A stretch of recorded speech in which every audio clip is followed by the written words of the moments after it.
Okay, we are on to really the last session here in our Connect to Our Family videos. Thanks for being a part of this. We're going to talk to you about our uniqueness here at Crossroads, that every church has sort of their own way of doing things and have some distinctives. So we want to talk to you about how we do things and how we operate here, and maybe familiar to you, maybe sort of unique to you. But let us kind of walk you through 10 distinctiveness of our church culture and our structure.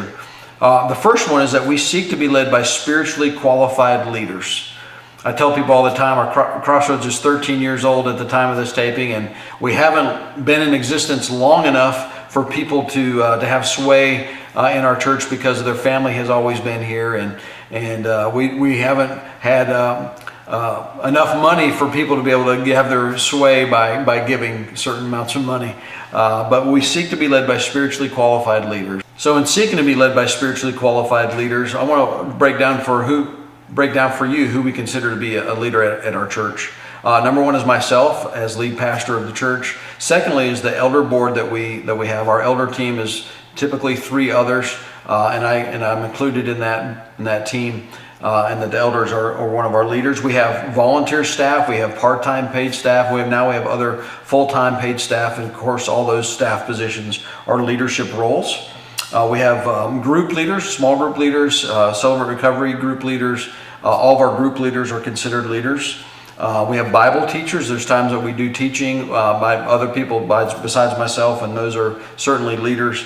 And lastly, we have what we call team leaders, and lots of different teams in our church. Serving teams could be technical team on Sunday morning, or the greeting team, and all the different teams. Every one of those teams has a leader, and those are also leaders in our church.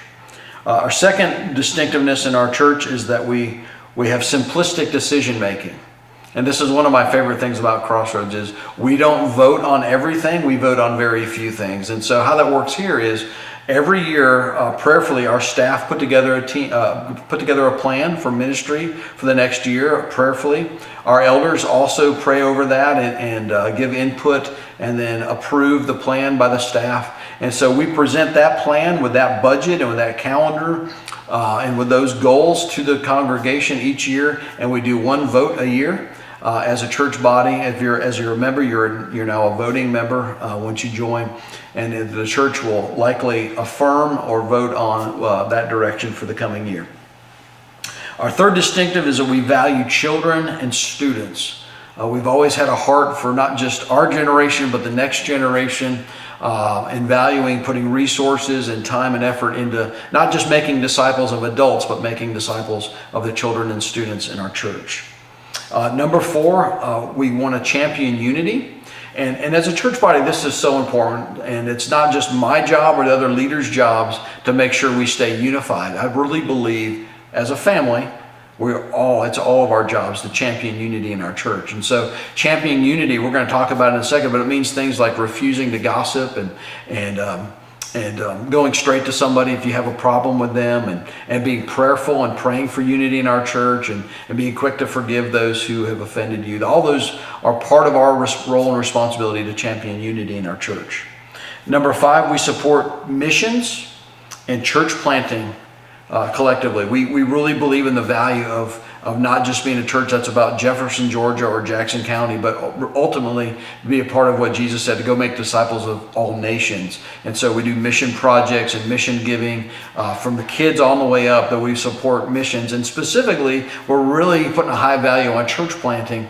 We believe that as we plant gospel-centered churches, disciple-making churches, that we're not just doing something that goes away, but something that will have a lasting impact in a community and in the surrounding areas for generations to come. And so we put a high value in starting churches, training up church planters, and giving to church planting. Number 6, we practice church discipline when necessary. Church discipline. Now the only other time Jesus talked about the church, other than Matthew 16, which we looked at earlier, was Matthew 18, when he said, if there's a problem, if there's a conflict in the church, here's how do you deal with it. And basically, Jesus' instructions to us is we would go directly to the person we have an issue with and try to work it out between the two of us. And then if that doesn't resolve it, then we find another person we trust and value, maybe a leader, someone that would sort of mediate that conversation, all with the intent that those two people would be able to reconcile and stay close and forgiven and in unity with each other.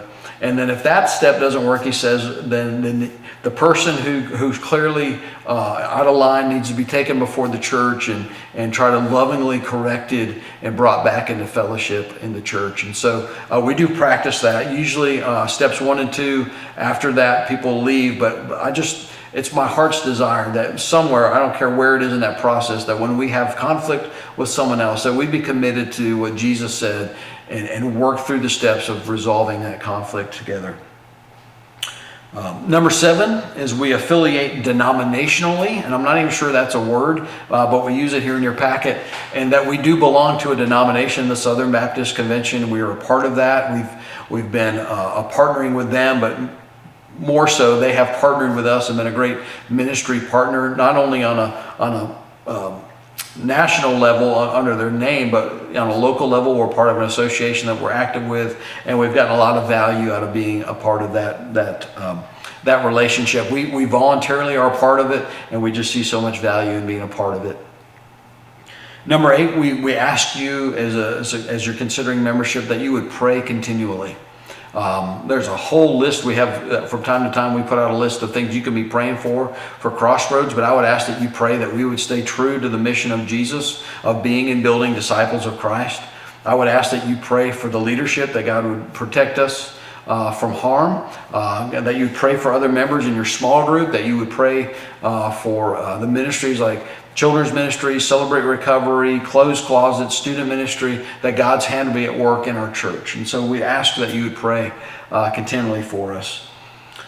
Number 9, and this is where it may get a little different than other churches you've been a part of, but number 9, that we are guided by our elders. We're guided by our elders. And so the elders are part of the decision-making process at the highest level at our church. When we go to hire people, it's not just on me. We include the elders in that, and they ultimately have say in who we hire and fire. They can actually hire, well, they didn't hire, but they can actually fire me from my role if I were to get out of line morally or theologically or otherwise from the vision of the church. They have the right and the authority to do that, to protect the church from anyone, including myself. That is what they do. They oversee the overall budget and other things like that. They're accountability and a sounding board for me in lots of ways. They are shepherds, and so they were guided by the leadership of the elders, which is a distinction from the 10th and last part of our structure, is that we are led by our staff. And so where the elders are guiding, the staff are leading. And so the staff are really the ones that do the week-to-week ministry in our church, planning, raising up leaders, equipping people, implementing strategy, making sure things get done. That really falls on our staff. And so whether they're paid or volunteers, the staff are really doing a lot of heavy lifting in terms of making sure ministry happens.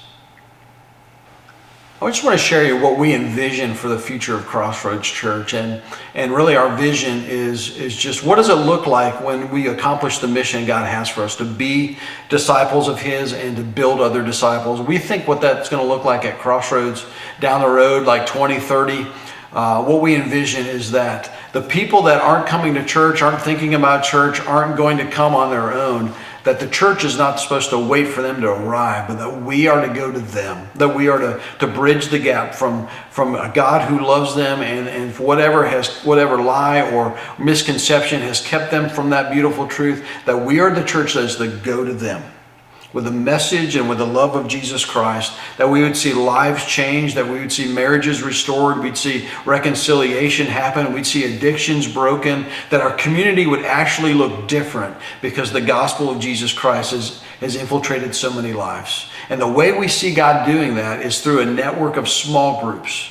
And we envision just small group after small group functioning in our church and in our community that are loving each other well, that are growing in their relationship with God, and that are going on mission together, so that everywhere people go, they bump into someone from Crossroads who's trying to meet a need, who's serving them, who loves them, and shares the gospel and the good news of Jesus Christ with them. When we see that happen, we'll see a tidal wave wave of love sweep over our community and do radical things and transform it into what Jesus intended it to be. We also envision a day where it's not just Crossroads, and we're beginning to see this, where there's actually a network of churches and network of ministries coming from Crossroads, and we'll see other church plants like Refuge, who was launched in the fall of 2019, happen, and that would be the normative thing happening, that we'll send out, that we'll just bring in, that we'll be a church that sends out people, not just locally, but globally for the gospel cause. So our last piece here is I want to walk you through what we call our family expectations. We said at the beginning of this that our family, God's the Father, and that we're brothers and sisters, and that our family has ground rules and our family has expectations. So we're just going to walk you through what we call these expectations together. Then the first one, if you're ready to take the step of membership, would be this: that I will protect the unity of our church by being a member of the family, acting in love towards other members, guests, and attendees unconditionally. By refusing to gossip, but instead seeking biblical conflict resolution according to Matthew 18. By not demanding that my preferences come first. I am a member of this church to serve others, not to be served. I can deal with any inconvenience and matters that just aren't my preference or style. That's how we guard the unity of our church. Number two, that you will share the responsibility of the church by being a messenger, praying for kingdom growth and inviting the unchurched to attend. By seeking to care for others, being a minister to those in need, and by warmly welcoming those who visit. All of us, even though if we're not on the greeting team, that we're looking for new people, looking for new faces, and welcoming and making sure they feel a part of our family. Our family isn't a closed group, it is a growing group and a growing family. Number three, that you will serve the ministry of the church by discovering your place of service and trying to involve yourself and your family in a place of ministry in our church. By being teachable, willing to be equipped and served and led by the leaders in our church, and by being a team player, developing an attitude of humility and a serving spirit. And number four, that you will support the testimony of our church by being a magnifier, engaging in corporate worship faithfully, by maturing in my faith, by making progress in the character and conduct of Christ. And then lastly, by being a good manager, growing and giving, to be consistent and generous as God intended. That's something for you to fill out, to sign, and to keep. That's not something we want back. That's just your declaration between you and the Lord, that's the kind of church member, the way you want to function within the body in this family. And then lastly, I'll say we do have a form that we do want back, and that's called our membership application. If you're ready to join, you can fill that out, drop it by the church office. We'd love to have you be a part of our church family. Thanks again for being so faithful to walk through these videos. God bless you, and thanks for being a part of the family.